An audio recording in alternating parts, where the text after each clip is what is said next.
سلطان محمد فاتح یا سلطان محمد ثانی سلطنت عثمانیہ کے 7ویں سلطان تھے، جو 1444 سے 1446 عیسوی اور 1451 سے 1481 عیسوی تک سلطنت عثمانیہ کے سلطان رہے۔ انہوں نے محض 21 سال کی عمر میں قسطنطنیہ، جو اب موجودہ استنبول ہے، فتح کر کے عیسائیوں کی بازنطینی سلطنت کا ہمیشہ کے لیے خاتمہ کر دیا۔ اس عظیم الشان فتح کے بعد انہوں نے اپنے خطبات میں کیسر کا اضافہ کیا۔ انہیں سلطان محمد فاتح یا سلطان فاتح کے القابات سے بھی یاد کیا جاتا ہے۔ سلطان محمد ثانی نے مسیحوں کے اس عظیم مرکز اور بازنطینی سلطنت کے اس مستحکم قلعے کو فتح کر کے حضرت محمد صلی اللہ علیہ وآلہ وسلم کی خواہش کو پورا کر دکھایا۔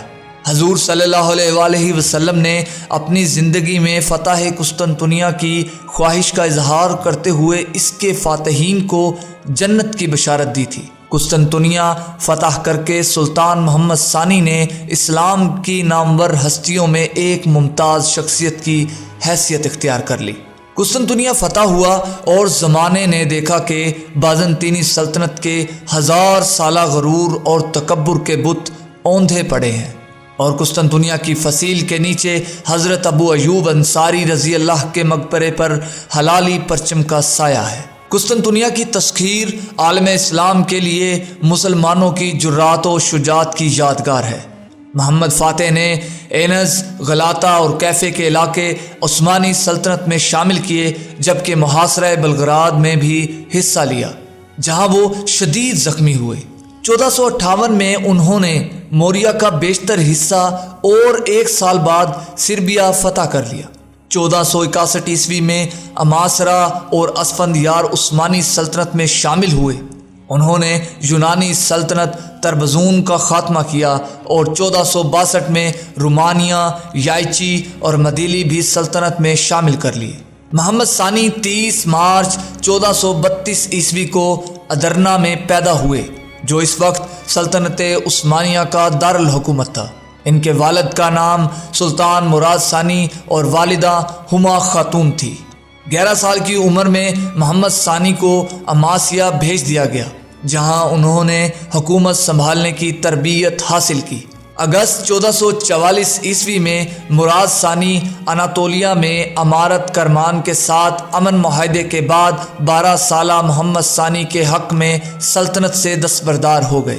اپنے پہلے دور بادشاہت کے دوران میں جنگ ورنا کے خدشات کے پیش نظر سلطان محمد نے اپنے والد مراد ثانی سے تخت سنبھالنے کا مطالبہ کیا، لیکن انہوں نے زاہدانہ زندگی کو ترجیح دیتے ہوئے اس سے انکار کر دیا، جس پر محمد ثانی نے انہیں ایک خط لکھا جس میں درج تھا کہ اگر آپ سلطان ہیں تو آئیے اور اپنی فوج کی کمان سنبھالیے، لیکن اگر میں سلطان ہوں تو میں آپ کو حکم دیتا ہوں کہ میری فوج کی قیادت سنبھالیں۔ اس خط کے بعد سلطان مراد نے 1444 عیسوی میں جنگ ورنا میں عثمانی فوج کی قیادت کی۔ 1451 عیسوی میں اپنے والد سلطان مراد ثانی کی وفات پر سلطان محمد ثانی نے دوسری مرتبہ تخت سنبھالا اور 2 سال بعد ہی محاصرہ قسطنطنیہ میں کامیابی حاصل کر کے بازنطینی سلطنت کا ہمیشہ کے لیے خاتمہ کر دیا۔ اس فتح کے بعد سلطنت موریہ کو فتح کیا اور بازنطینی حکومت کی یہ آخری نشانی بھی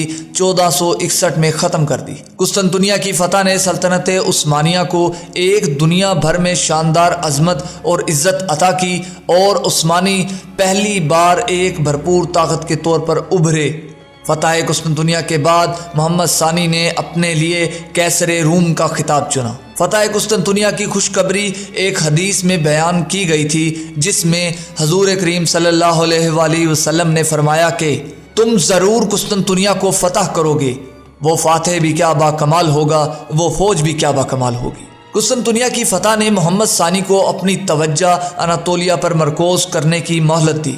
محمد ثانی اناطولیہ میں قائم ترک ریاستوں اور شمال مشرق اناطولیہ کی مسیح سلطنت تربزون کا خاتمہ کر کے ایشیائی کوچک کو ایک سیاسی وحدت میں تبدیل کرنا چاہتا تھا۔ اناطولیہ کو مکمل فتح کرنے کی صورت میں ہی وہ یورپ میں مزید فتوحات حاصل کر سکتا تھا۔ اناطولیہ اور قسطنطنیہ کی فتوحات اور اسے اپنا دارالحکومت قرار دینے کے بعد محمد ثانی نے یورپ میں پیش قدمی شروع کر دی۔ وہ سابق رومی سلطنت کو سلطنت عثمانیہ کے پرچم تلے لانا چاہتے تھے، جس کے لیے انہوں نے 1480 عیسوی میں اٹلی پر حملہ کر دیا، جس کا مقصد روم پر حملہ کر کے 751 عیسوی کے بعد پہلی مرتبہ رومی سلطنت کو دوبارہ یکجا کرنا تھا، اور پہلے مرحلے میں اس نے 1480 عیسوی میں اوٹرانٹو فتح کر لیا، لیکن 1443 عیسوی اور 1468 عیسوی کے بعد 1480 میں تیسری مرتبہ البانیہ میں سکندر بیگ کی بغاوت نے افواج کے رابطے کو منقطع کر دیا، جس کی بدولت پوپ سکسٹس چہارم نے ایک زبردست فوج لے کر 1481 عیسوی میں اوٹرانٹو کو مسلمانوں سے چھین لیا۔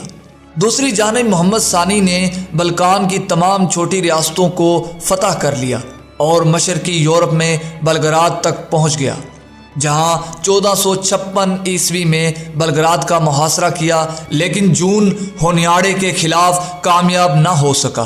1462 عیسوی میں اس کا مقابلہ افلاک کے شہزادے ولیڈ سوئم ڈریکولا سے بھی ہوا۔ 1475 عیسوی میں عثمانیوں کو جنگ ویسلوئی میں مالدواوا کے اسٹیفن اعظم کے ہاتھوں شکست ہوئی۔ چند شکستوں کے باوجود محمد فاتح کے دور میں عثمانی سلطنت کا رقبہ کافی وسیع ہوا۔ محمد ثانی عظیم فاتح ہونے کے ساتھ ساتھ علم و ہنر کا بھی سرپرست تھا۔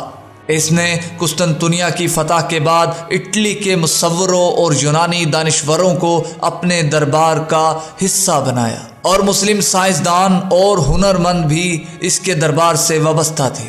اس نے قسطنطنیہ میں ایک جامعہ قائم کی اور فاتح مسجد سمیت کئی مساجد، نہریں اور توپ کپوس سرائی تعمیر کرایا۔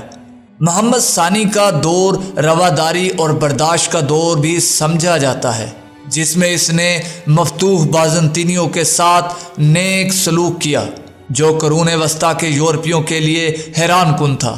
محمد ثانی کے دور میں حکومت میں سلطنت کے مسیحیوں اور یہودیوں کے ساتھ مثالی سلوک کیا جاتا تھا، اور انہیں ہر قسم کی خود مختاری حاصل تھی۔ ناظرین، سلطان محمد فاتح 3 مئی 1481 عیسوی کو انتقال کر گئے۔ ان کا مزار استنبول میں فاتح مسجد کے برابر میں ہے۔ آبنائے باسفورس پر قائم کیے جانے والے دوسرے پل کو انہی کے نام پر سلطان محمد فاتح پل کا نام دیا گیا ہے۔ ناظرین، اسی کے ساتھ یہ بات قابل غور ہے کہ محمد فاتح صرف اپنی فتوحات کی وجہ سے مشہور نہیں ہیں، بلکہ انتظام سلطنت اور اپنی حیرت انگیز قابلیت کے باعث بھی شہرت رکھتا ہے۔ اس نے پہلی مرتبہ سلطنت عثمانیہ کے لیے باقاعدہ قوانین مرتب کیے۔ محمد فاتح کے بعد اس کا بیٹا بایزید ثانی تخت نشین ہوا، جس نے 30 سال حکومت کی۔ اسی کے ساتھ تلوار حق کی ٹیم کو دیجیے اجازت، ملیں گے آپ کو بہت جلد ایک ایسی ہی ویڈیو کے ساتھ۔ تب تک کے لیے اللہ ہم سب کا حامی و ناصر ہو۔